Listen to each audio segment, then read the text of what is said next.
The sun beat down on the cracked earth as Alex stood at the edge of the old farm, boots sinking slightly into the dry soil. The wind whispered through the brittle grass, carrying with it the scent of memory, dust, rust, and something like hope. The land wasn't much. 5 acres of forgotten potential, left untouched since Grandpa Joe passed away. A leaning barn stood like a weary sentinel, flanked by a rusting tractor that hadn't rumbled to life in over a decade. Most would have walked away. Alex had nearly done the same. But there was something about this place, something that tugged at the chest like a heartbeat remembered.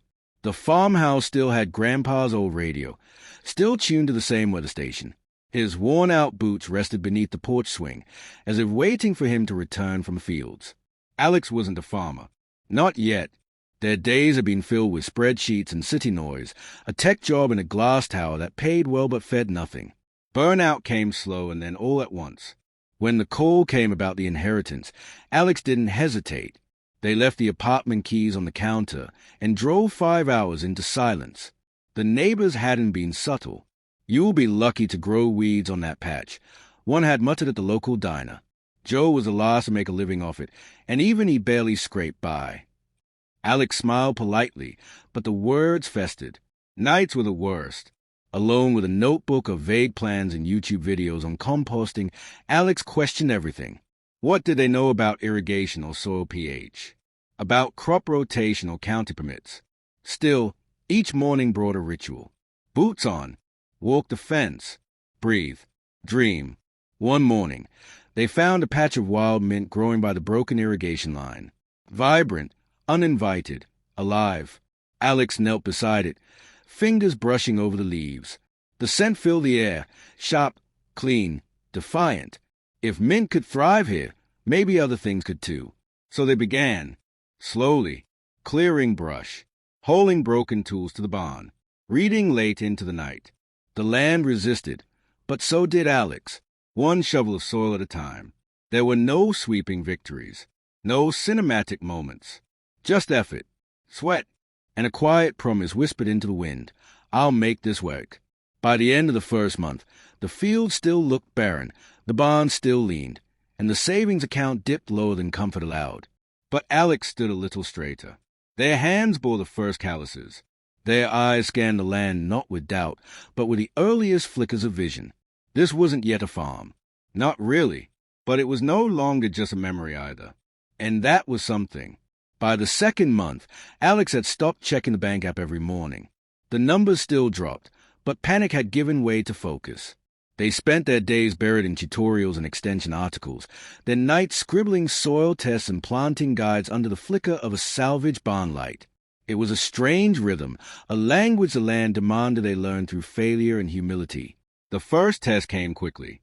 Alex had marked off a plot near the southern fence line, convinced it had the best exposure. They prepared the soil, seeded it with lettuce and spinach, and watched with anticipation. Nothing grew. 3 weeks later, Alex dug into the soil again and discovered a dense layer of clay just beneath the surface. Water pooled and never drained. A beginner's mistake. One that cost time they didn't have. They didn't curse. Didn't give up. They pivoted. The west side, by the wild mint patch, held looser soil. Richer. They amended it with compost from a nearby goat farm, bartered in exchange for helping rebuild the owner's website. Manual labor met digital skill, and for the first time, Alex felt the power of resourcefulness. They planted again. This time, green emerged. Sprouts, fragile, trembling, alive. At the weekly farmers' market, Alex claimed the smallest table, dwarfed by vendors with abundant displays and weathered smiles. They had exactly 15 bags of baby greens in recycled paper packaging. No sign. No fanfare. They sold out in an hour. A woman returned the next week, asking if they had more. She said the spinach tasted like something she remembered from childhood. Alex smiled, shy but proud. They had only 10 bags that day. They sold in 30 minutes. Still, behind the small victories lurked deeper questions. How much could they scale? Could this hobby become a livelihood? What if the weather turned? What if the buyers stopped coming? The doubts didn't vanish. They evolved. Less about ability, more about longevity. To stay afloat, Alex sought knowledge wherever it hid. Online forums, podcasts during morning chores, even a local cooperative workshop that introduced them to cover crops and drip irrigation. There, they met an old farmer named Mason. He never offered flattery, only blunt truth. "You're not just growing plants," he said, tapping the edge of a seed tray. "You're building a system. One mistake multiplies if you don't catch it early." Alex wrote that down. They began treating the farm like a living organism, observing, adjusting, listening. Progress was slow but certain. The southern plot became a compost zone.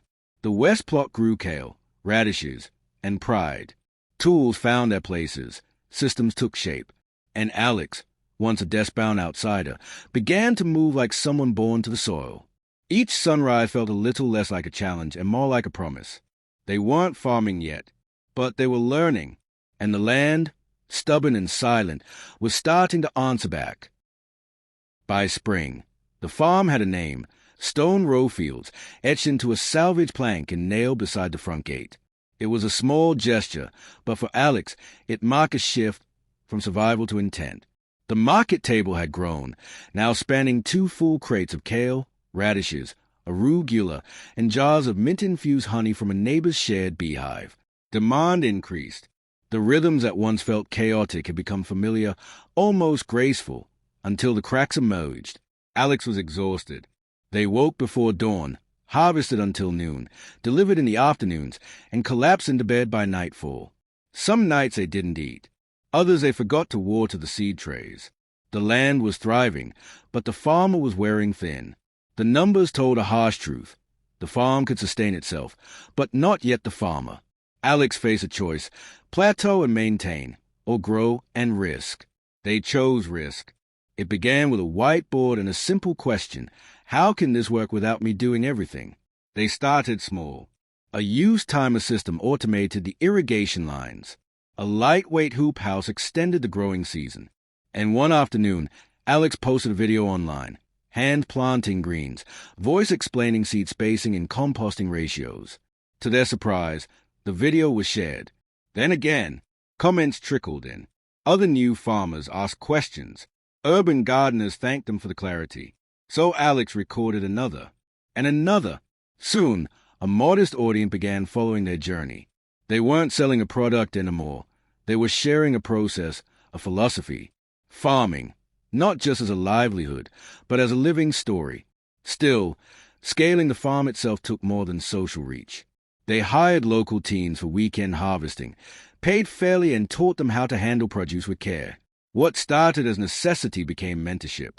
Laughter returned to the fields.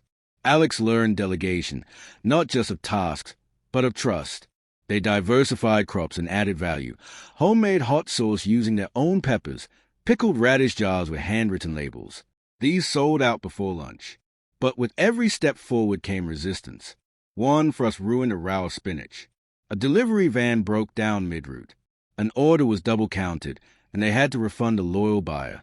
Failures, yes, but now they were navigated, not feared. In one quiet moment, Alex stood at the barn's edge, watching the hired team stack crates into the truck. The sun split the clouds in long, golden bands.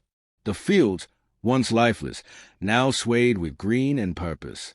Alex didn't smile out of pride, but recognition. They weren't doing this alone anymore. Stone Row Fields wasn't just a farm now. It was a system, a story, a small ecosystem of growth, both literal and personal. And though the work never truly slowed, something within Alex had shifted. They had stopped surviving. They were building. Autumn arrived softly, brushing the edges of Stone Row Field with golden rust. The air turned crisp, and the rows of produce glowed under the low sun, ripening tomatoes, deep purple cabbages, and herbs gone fragrant in the cool wind. Alex moved slower now, not from fatigue but from presence. Every path between beds had a history. Every crop held a lesson. Harvest season had once felt like a test. Now, it was a ritual, a reward. The field team, once part-time hands, now arrived with recipes and playlists. Buyers greeted Alex by name, some bringing photos of meals made with their produce. One little girl had drawn a picture of Farmer Alex's rainbow carrots in crayon, but it was a letter that stopped Alex cold. Folded neatly between market orders, it was scrawled in nervous penmanship. A young woman named Lila had watched every video, read every blog, and rented a quarter-acre behind her uncle's shed. She planted kale, badly, watered too much, planted again. And now, thanks to Alex, she had her first harvest. She called it Tiny Acre Hope. Alex read it twice. It wasn't just soil and seed anymore. It was connection. In response, Alex cleared the corner of the barn where Grandpa Joe's old tools still hung. They repurposed it into a seed library and story archive, part education, part remembrance. Locals could drop off extras or pick up a starter pack. Beside the shelves, a small framed photo showed Grandpa holding a basket of tomatoes, smiling into the distance. The farm had become more than profitable. It had become participatory. Requests poured in. Could Alex host workshops? Could schools visit the site? Could interns learn here next summer? The answer wasn't always yes, but it was never no. Alex had learned boundaries too. At night, with the fields blanketed in frost and the barn light casting a warm glow, they would sit and write, reflecting on missteps, miracles, and everything in between. They no longer needed to prove anything. The land spoke for itself. Still, ambition hadn't gone dormant. Alex began designing a new wing, a greenhouse powered by compost heat, to extend the growing season and teach regenerative methods. Not to grow more, but to teach better. The soil had taught Alex patience. The weather had taught resilience. And the people, mentors, customers, and quiet observers, had taught the value of showing up with honesty. Stone Row Fields didn't start as a legacy project. It began with grief and burnout, silence and soil. But now, it grew more than food. It grew belonging. And as the first snow settled over the beds, Alex watched the land sleep, not with worry, but with wonder, because they knew, come spring, something new would rise again.